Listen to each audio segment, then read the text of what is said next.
ये सोने के सुख में नहीं जीवन बर्बाद करना चाहिए। एक नियत समय रखो सोने का, अभ्यास कर लोगे, बिल्कुल बिना अलार्म बजे आपकी नींद खत्म हो जाएगी। अभ्यास, अभ्यास बहुत बड़ी सामर्थ्य है, बहुत बड़ी। अगर नींद लेने का आपने अभ्यास बना लिया है तो ये आपके जीवन को नष्ट करने का बहुत बड़ा साधन बन गया। कुछ लोगों को सोने में सुख मिलता है कि सोते रहो। भैया कमाने आए हो, बड़ी मुश्किल से पास बना है इस भारत भूमि में तुम्हारे जन्म हुआ, मनुष्य योनि में, कुछ दिन के बाद ये सब खींच लिया जाएगा। सोने में समय क्यों बर्बाद कर रहे हो? कमाओ, सदाचरण करो, समाज को सुख पहुंचाओ, नाम जप करो, बड़े बुजुर्गों को सुख पहुंचाओ, किसी को दुख ना पहुंचाओ। ये कमाई कर लो। कमाई करने आए हो यार, तुम्हारा कुछ नहीं, कुछ नहीं, न था न है न रहेगा। होश में तुम्हें जो पद मिला है, जो सामग्री मिली, जो जीवन मिला है, लगा दो पर सुख में और निरंतर भजन करते हुए जीवन मुक्त हो जाओ। क्योंकि स्वसुख में पाप बने हैं तो तत्सुख में समस्त पापों पर विजय प्राप्त कर लो। पर समझ नहीं आता। हर समय हमें सावधान रहना है। एक समय नींद को देना है, उचित दे लो, क्योंकि आप साधक हो, उचित दे लो। इसके बाद इससे शत्रु की तरह बर्ताव करो। अभ्यास बहुत बड़ी ताकत है, बहुत बड़ी ताकत।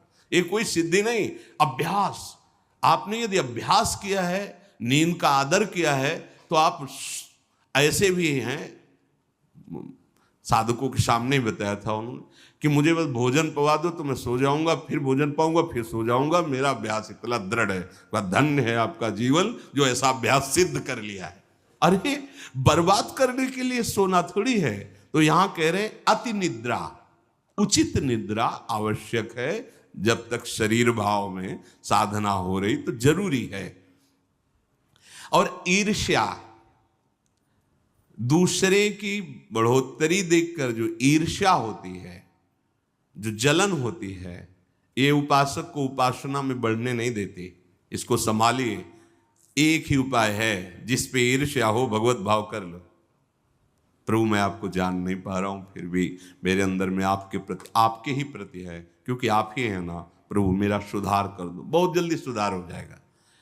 मोह, भले परिवार में रह रहे हो, पर इतनी तो बात समझ लो, ना वो तुम्हारे हैं ना तुम उनके हो। ये तुम्हें समझ में भले ना हो, पर डाल लो। सुत बनितादि जान स्वार्थ रत, ना करू नेह सभीते, अंत ही तो ही तजेंगे पामर, तू न तजय बहीते। जैसे आप स्टेशन में होते हो तो किसी से मोह थोड़ी करते हो। बैठे हैं सब आसपास, कोई चाय पी रहा है, कोई हंसी मजाक कर रहा है, बातें कर रहे हैं, सब मिलान हो रहा है।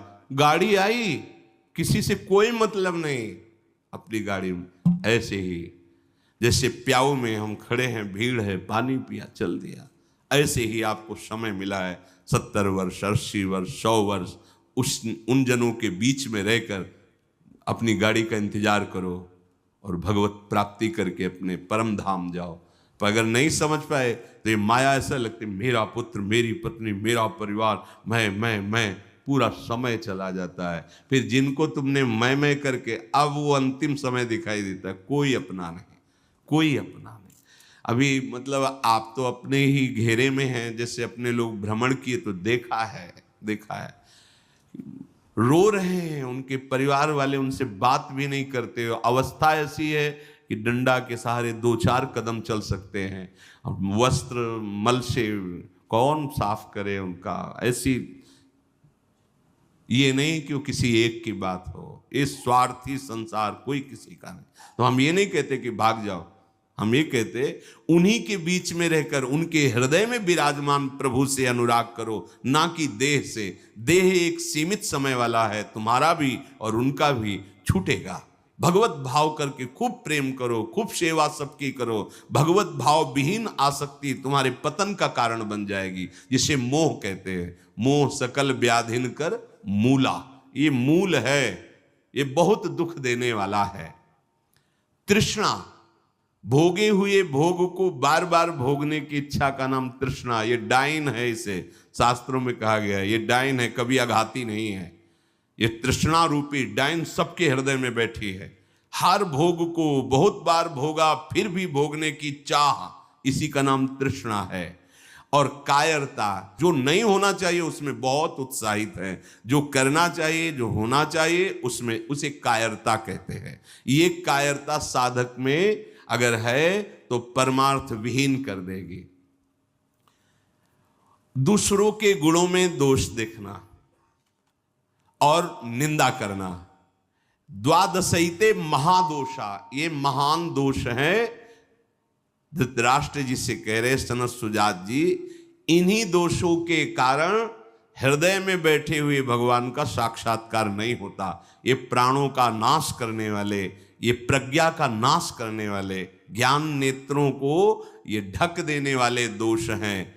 शोक, क्रोध, लोभ, काम, मान, अत्यंत निद्रा, ईर्ष्या, मोह, तृष्णा, कायरता, गुणों में दोष देखना और निंदा करना, ये 12 महान दोष साधक की साधना का नाश करने वाले हैं। भगवत अनुभव इन्हीं के कारण नहीं हो पाता। भगवान हृदय में है पर हमें अनुभव क्यों नहीं होता? इन 12 दोषों के कारण।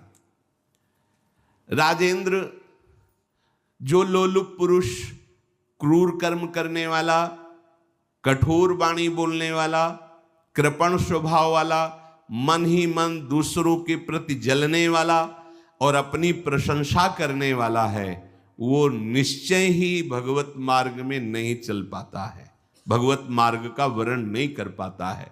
जो संभोग में मन लगाने वाला, हृदय में विषमता रखने वाला, अत्यंत अभिमानी स्वभाव वाला, दान दे करके जलन करने वाला, मैंने क्यों दे दिया, दान देकर जलन करने वाला, आत्म श्लाघा करने वाला और असमर्थ होकर अपनी बड़ाई, लंबी लंबी बातें करने वाला, ऐसा पुरुष भी परमार्थ पर चलने की योग्यता खो देता है। सच्ची हो या झूठी, निंदा करनी ही नहीं है। सद वा परिवादो ब्रह्मणस्य ना सस्यते नरक प्रतिष्ठास्ते वही श्यूर एवं कुर्वते जनाहा। बोले इसमें क्या, मैंने देखा ऐसा ऐसा ऐसा, तो शास्त्र कह रहा है कि तुम देखो भगवान को, सर्वम खलमिदम ब्रह्म ने नानास्ति किंचित, देखा तुमने? सत्य वस्तु को तो देखा नहीं।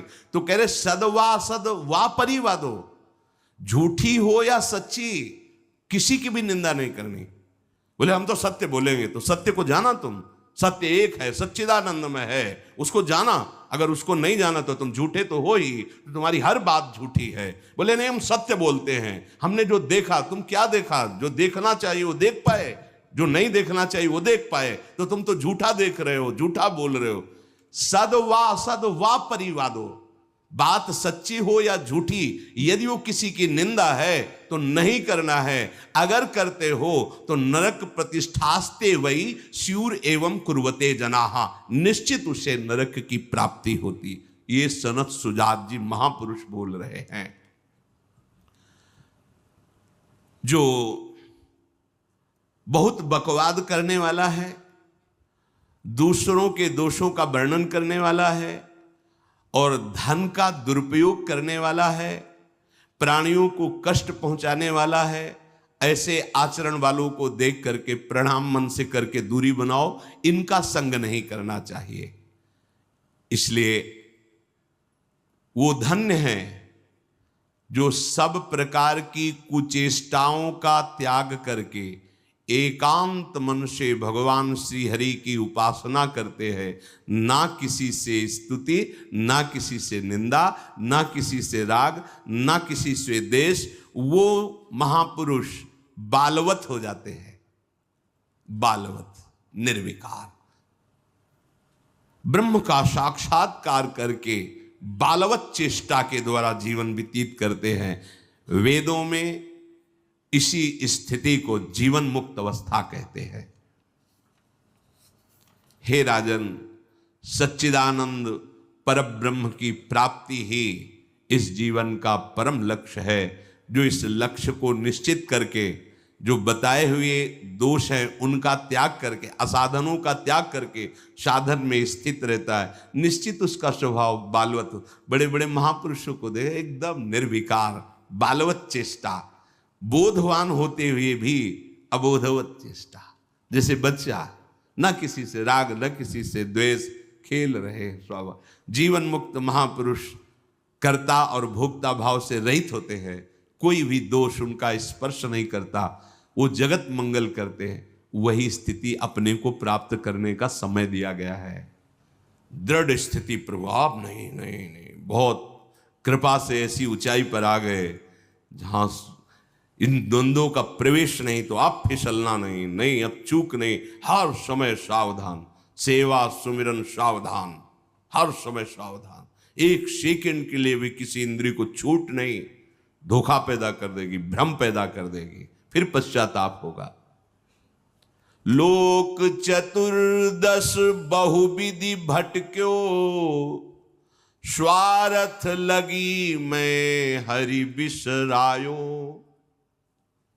14 भुवनों में स्मृति जागृत है, जो भगवत साक्षात्कार करने की स्थिति है, उसमें ऐसी स्मृति साहब जैसे काकभूषण जी कह रहे, मुझे साहब कल्पों का याद है। जिस समय अंतिम समय होता है जीव का,